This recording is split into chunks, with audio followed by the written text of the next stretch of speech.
يا أهل الكوفة منيت منكم ب23 صم ذو أسماع وبكم ذو كلام وعمي ذو أبصار لا أحرار صدق عند اللقاء ولا إخوان ثقة عند البلاء.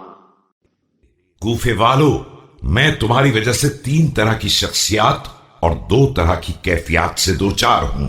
تم کان رکھنے والے بہرے، زبان رکھنے والے گونگے اور آنکھ رکھنے والے اندھے ہو. تمہاری حالت یہ ہے کہ نہ میدان جنگ کے سچے جواں مرد ہو اور نہ مصیبتوں میں قابل اعتماد ساتھی.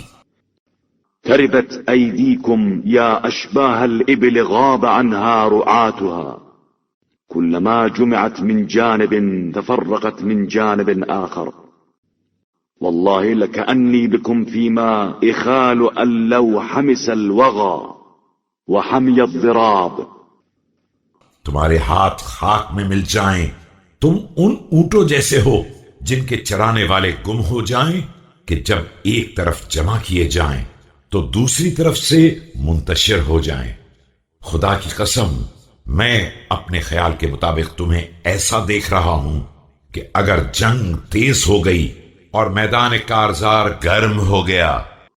قد انفرجتم عن ابن أبي طالب انفراج المرأة عن قبلها وإني لعلى بينة من ربي ومنهاج من نبيي وإني لعلى الطريق الواضح ألقطه لقطا.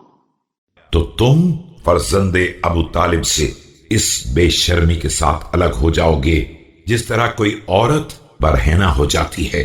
لیکن بہرحال میں اپنے پروردگار کی طرف سے دلیل روشن رکھتا ہوں اور پیغمبر صلی اللہ علیہ وآلہ وسلم کے راستے پر چل رہا ہوں. میرا راستہ بالکل روشن ہے جسے میں باطل کے اندھیروں میں بھی ڈھونڈ لیتا ہوں. اصحاب رسول اکرم صلی اللہ علیہ وآلہ وسلم. انظروا أهل بيت نبيكم فالزموا سمتهم واتبعوا أثرهم فلن يخرجوكم من هدى ولن يعيدوكم في ردى فإن لبدوا فالبدوا وإن نهضوا فانهضوا. دیکھو اہل بیت پیغمبر علیہ السلام پر نگاہ رکھو اور انہی کے راستے کو اختیار کرو. انہی کے نقش قدم پر چلتے رہو کہ وہ نہ تمہیں ہدایت سے باہر لے جائیں گے اور نہ ہلاکت میں پلٹ کر جانے دیں گے. وہ ٹھہر جائیں تو ٹھہر جاؤ اور اٹھ کھڑے ہوں تو کھڑے ہو جاؤ. ولا تسبقوهم فتضلوا ولا تتأخروا عنهم فتهلكوا. لقد رأيت أصحاب محمد صلى الله عليه وآله فما أرى أحدا منكم يشبههم.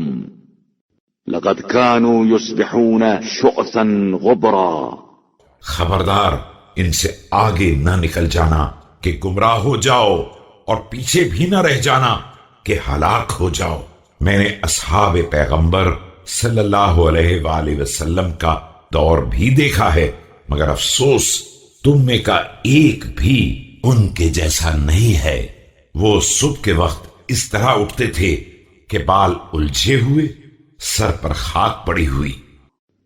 وقد باتوا سجدا وقياما يراوحون بين جباههم وخدودهم ويقفون على مثل الجمر من ذكر معادهم كأن بين أعينهم ركب المعزى من طول سجودهم. جبکہ رات سجدے اور قیام میں گزار چکے ہوتے تھے، کبھی پیشانی خاک پر رکھتے تھے اور کبھی رخسار. قیامت کی یاد میں گویا انگاروں پر کھڑے رہتے تھے اور ان کی پیشانیوں پر سجدوں کی وجہ سے بکری کے گھٹنے جیسے گٹھے ہوتے تھے. اذا ذکر اللہ حملت اعینهم حتى تبل جیوبهم ومادوا كما يميد الشجر يوم الريح العاصف خوفا من العقاب ورجاء للثواب.